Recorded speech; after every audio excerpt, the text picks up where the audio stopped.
সবাইকে good morning. এখন আমরা রয়েছি বিহারে। বিহারের কোন জায়গা এখনো জানি না, বুঝতে পারছি না।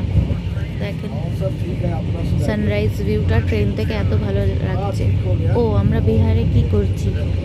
বিহারে আমরা যাচ্ছি, আমরা কালকে বেরিয়েছি, সেটাই আপডেট দিতে আমি ভিডিওটা করলাম। আমরা কালকে নেপালের জন্য বেরিয়ে পড়েছি ব্যান্ডেল থেকে, আর এখন আমরা বিহার।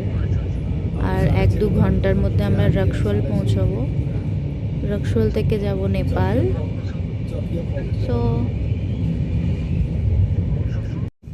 রাতে ঘুম খুব ভালো হয়েছে, তাই এই যে আমি এখানে সবাই রয়েছে, ব্লগে তোমরা দেখতে পারবে।